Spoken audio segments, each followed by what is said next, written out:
آمنوا منكم ليستخلفنكم في الأرض كما استخلف الذين من قبلهم. آنے والے ہمارے مہمانان کرام، جس میں ہمارے پٹیل صاحب کافی دیر سے ایک ہی دوست کا تذکرہ کر رہے تھے، نونات ڈور صاحب کا، وہ تو میرے دوست ہے ہی، لیکن ابھی پچھلے ایک پروگرام سے ہمارے اشوک اننا کے بیٹے یہ بھی میرے دوست بن گئے ہیں، تو یہ بھی ایک میرے دوست ہیں. اور ہمارے وڈیل ہمارے ہزارے جی جو کافی دیر سے ہمارے بچوں کو پروتساہن کر رہے تھے، میں ان کا بہت بہت آبھار وقت کرتا ہوں کہ انہوں نے یہاں بیٹھ کر اپنے وڈیل ہونے کا ثبوت ہم کو دیا.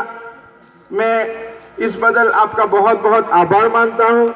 اسی طرح ہمارے منجیت راؤ پانڈے صاحب اور ہمارے پاڑے کے سرپنچ صاحب، ہمارے انوا کے سرپنچ صاحب، اور بھی ہمارے میرے دوست جناب تشار گولی صاحب جو ہمارے سامنے کی اسکول کے پریزیڈنٹ ہیں، اور یہ بھی میرے بہت اچھے دوست ہیں، میرے ایک آواز کے اوپر آ جاتے ہیں. میں آنے والے ان تمام مہمانوں کا استقبال کرتا ہوں، اور آج کے اس آزادی کے موقع پر آنے والے ان تمام مہمانوں کو، اپنے تمام بچوں کو، اپنے تمام اساتذہ کو اپنی طرف سے یوم آزادی کی مبارکبادی پیش کرتا ہوں.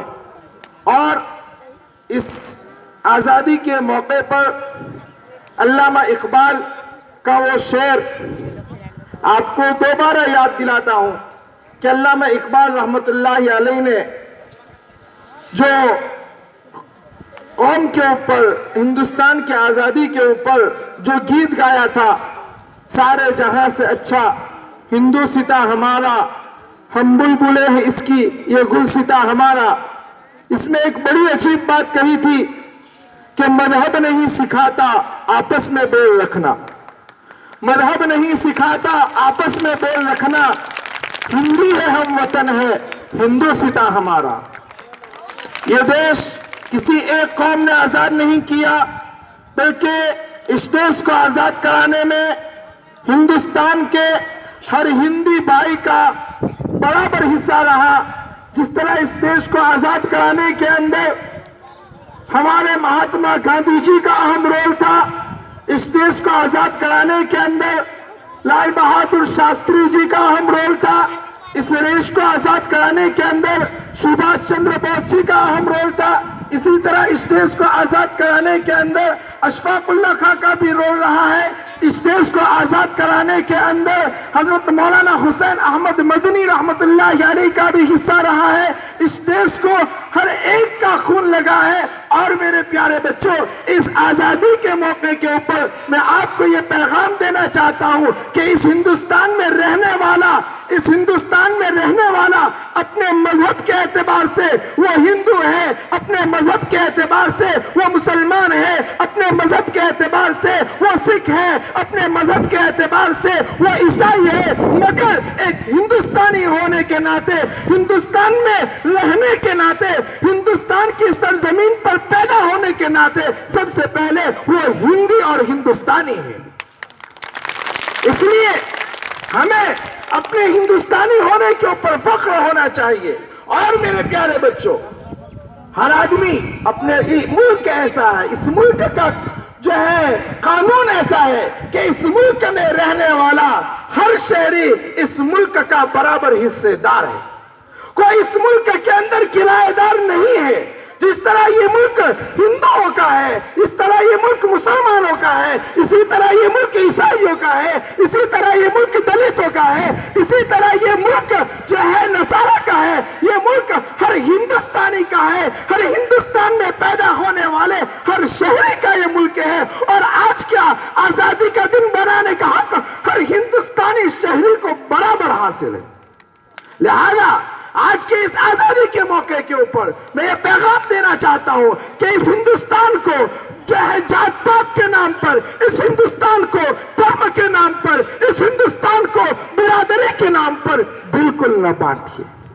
اسی کو تو علامہ اقبال نے کہا ہے، مذہب نہیں سکھاتا آپس میں بیل رکھنا، ہندی ہے ہم وطن ہے ہندوستاں ہمارا.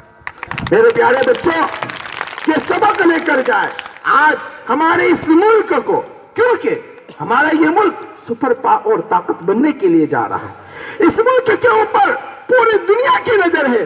اس ملک کے اوپر جو ہے جس طرح انگریز کی اس سے پہلے ہمارے اس ملک کے اوپر بد نظری لگ گئی تھی اور وہ ہمارے اس ملک کے اوپر حکومت کر کے چلا گیا, مگر آج جب ہمارا ملک سپر طاقت پاور بننے کے لیے جا رہا ہے, دوبارہ وہ اپنی بدنگاہی اس ملک کے اوپر ڈال رہا ہے.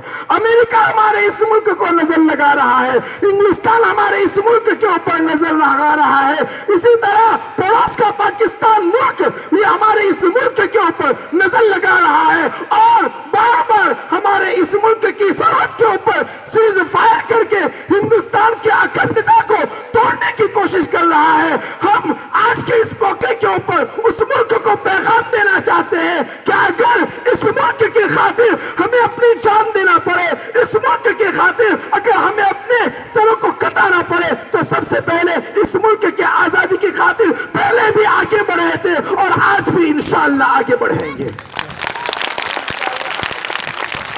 آپ کو پتا ہونا چاہیے. میں ہمارے ان بھائیوں کو ایک بات کہنا چاہتا ہوں. ایک لفظ بہت عام ہے آج کل, لفظ جہاد. جہاد کے نام پر آج مسلمانوں کو بہت بدنام کیا جا رہا ہے, لیکن پہلے جہاد کو سمجھنے کی ضرورت ہے. جہاد کس کے خلاف ہے, جہاد کس کو کرنا چاہیے؟ جب اس ملک کے اندر انگریز آیا, اس ملک کے اندر انگریز نے اپنی طاقت لگائی, تو سب سے پہلے شاہ عبدالعزیز محدث دہلوی رحمت اللہ علیہ نے اس ملک کے اندر جہاد کا فتویٰ انگریزوں کے خلاف لگایا تھا کہ اب تک اس ملک میں ہندو مسلم مل کر رہتے تھے, اب تک اس ملک میں سب ساتھ مل کر رہتے تھے, مگر جب انگریز آیا اور وہ توڑو اور راج کرو کی حکمت عملی کے اوپر عمل کرنے لگا, تو شاہ عبدالعزیز محدث دہلوی رحمت اللہ علیہ نے جہاد کا فتویٰ لگایا کہ ہندوستان دار الامن سے اب جو ہے دار الحرب بن چکا ہے, اب ہندوستان کو آزاد کرانے کے لیے مسلمانوں کو جہاد کرنے کی ضرورت ہے. یہ ہے جہاد. جہاد کا یہ مطلب نہیں ہے جس کو قرآن کہتا ہے من قتل نفسا بغیر نفس او فساد فی الارض فکانما قتل الناس جميعا, کہ آپ کسی بھی گناہ کا خون بہاؤ. ابھی کچھ دنوں پہلے, کچھ دنوں سے, کچھ سالوں سے ISI کے نام پر, اسلامک اسٹیٹ کے نام پر ایک جہادی تنظیم کھڑی ہو گئی. میں کہتا ہوں اس کو ISI کا نام دینا ہی غلط ہے. کیوں کہ اسلام تو یہ حکم دیتا ہے من قتل نفسا بغیر نفس او فساد فی الارض, کہ اگر کسی ایک جان کو بغیر کسی قصور کے, بغیر کسی وجہ سے اگر آپ نے قتل کیا یا آپ نے اس کو انجرڈ کیا, فَكَأَنَّمَا قَتْلٍ, اسی نہیں کہا کہ آپ نے کسی مسلمان کو قتل کیا, یہ نہیں کہا, بلکہ کسی ایک جان کو, چاہے وہ مسلم ہو, سکھ ہو, عیسائی ہو, دلت ہو, کوئی بھی ہو, ایک جان کو بغیر قصور کے قتل کیا, فَكَأَنَّمَا قَتَلَ النَّاسَ جَمِيعًا. قرآن کہتا ہے سورہ مائدہ کے اندر کہ اس نے پوری انسانیت کو قتل کر دیا. تو کیا آپ جو ہے ISI کے نام پر جو ہے لوگوں کے اوپر ظلم ستم کرتے رہو گے, ISI کے نام پر جو ہے انسانیت کو قتل کرتے رہو گے, ISI کے نام پر آپ پیرس کے اندر بمباری کرتے رہو گے, ISI کے نام پر آپ فرانس کے اوپر جو ہے خودکش حملے کرتے رہو گے اور ہم اس کو برداشت کرتے رہیں گے, یہ کسی صورت کے اندر ممکن نہیں ہو سکتا. اسلام اس کی قطعی اجازت نہیں دیتا, اور داڑھی ٹوپی اور پگڑی رکھ لینے سے کوئی صحیح اسلام کا معنی نہیں ہو جاتا. اسلام تو اسے کہتے ہیں جو قرآن اور حدیث کے اوپر صحیح معنی کے اندر عمل کرنے والا ہو. اس لیے میرے دوستو, میرے پیارے بچوں, اسلام ہمیں اپنے دیش سے, اپنے ملک سے, ہمیں اپنے وطن سے محبت کرنے کا پیغام سکھاتا ہے. اسلام ایک دوسرے کے ساتھ حسن سلوک کا پیغام دیتا ہے. یہی اسلام ہمیں سکھاتا ہے کہ اگر تمہارے پڑوس کے اندر اگر کوئی رہتا ہے, یہ نہیں کہا, قرآن حدیث میں آتا ہے, رسول اللہ صلی اللہ علیہ وسلم فرماتے ہیں وَلِجَارِكَ عَلَيْكَ حَقٌّ, تمہارے پڑوسی کا تم پر حق ہے. یہ نہیں کہا کہ تمہارا تمہارا پڑوسی اگر کوئی مسلمان ہے تو اس کا تم پر حق ہے. تمہارا پڑوسی چاہے کوئی ہو, چاہے مسلم ہو, ہندو ہو, سکھ ہو, عیسائی ہو, یہودی ہو, دلت ہو, ہر ایک کے اوپر تمہارا حق ہے. اس لیے ہر ایک کے ساتھ بھائی چارگی کے ساتھ رہنا یہ ہمارا اخلاقی فریضہ ہے.